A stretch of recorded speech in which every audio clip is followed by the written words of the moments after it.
Shot ka muna, Iha. Bakit walang pulutan? Nasaan? Alam mo na sino. Naku, may nadali na naman si Mang Kanor. Hindi ko kilala ang nag-abot ng inumin. May mga paalala ang matatanda tuwing fiesta na madalas hindi ko pinapansin noon. Para sa akin, normal lang ang saya, kainan, inuman, at kwentuhan kasama ang kahit sinong makasalamuha mo. Pero may isang bilin si Lola na tumatak sa isip ko.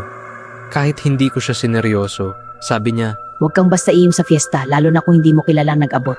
Bakit la? Kasi hindi lahat na nag-aalok tao. tumangulang ako noon, pero sa totoo lang, hindi ko yon inintindi. Isang gabi, sumama ako sa fiesta sa kabilang barangay kasama ang mga kaibigan ko. Masaya ang paligid, maliwanag ang mga ilaw, at halos lahat ng tao ay nag-e-enjoy. May banda sa gilid, may mga batang tumatakbo, at may mga grupo ng matatanda na nagiinuman habang nagkukwentuhan. Nakihalo ako sa isang mesa kung saan may nagiinuman kahit hindi ko naman kilala lahat ng tao doon. Fiesta naman, sabi ko sa sarili ko, normal lang iyon. Habang tumatawa kami at nag-uusap, may isang lalaki na biglang lumapit sa akin. Tahimik lang siya at hindi gaanong napapansin ng iba. Maputi ang balat niya at kakaiba ang tingin ng mga mata niya. Parang walang emosyon. Wala siyang sinabi kundi inilapag niya ang isang baso ng alak sa harap ko. Mahina ang boses niya nang sabihin niyang para sa akin iyon. Napatingin ako sa kanya, sinusubukang alalahanin kung kilala ko ba siya. Pero hindi ko talaga siya matandaan.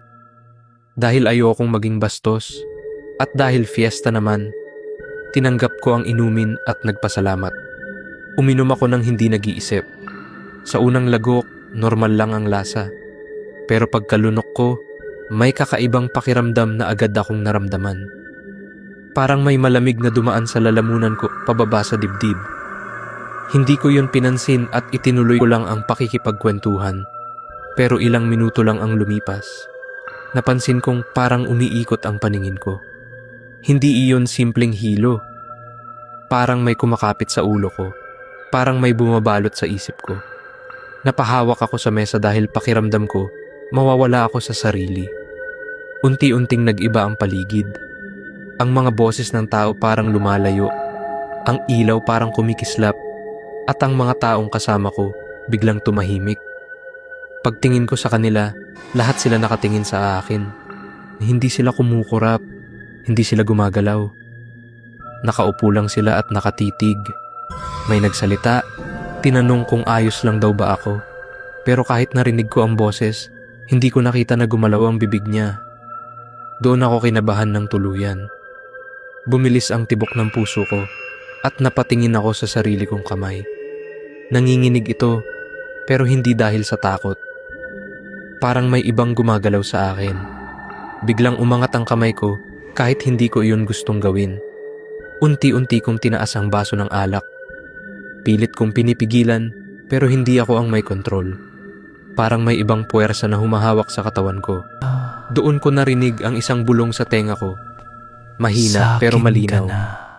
Napapikit ako sa takot at nang muling bumukas ang mata ko, wala na ang ingay ng fiesta.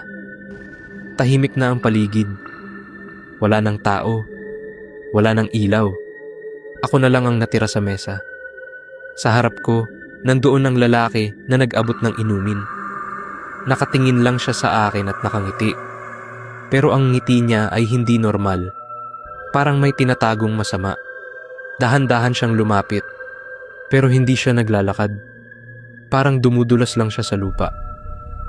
Hindi mo ako kilala pero tinanggap mo pa rin. Hindi ako makagalaw. Hindi ako makasigaw.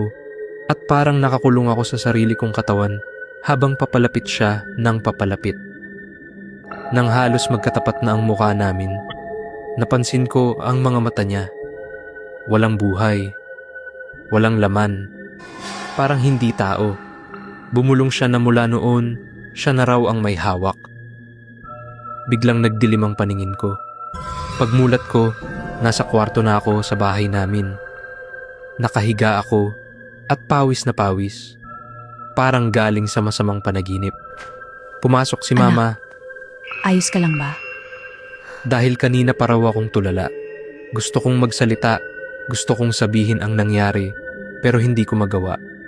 Habang nakatingin ako sa kanya, naramdaman ko na gumagalaw ang kamay ko nang hindi ko kontrolado. Unti-unti itong tumaas at kusa akong ngumiti.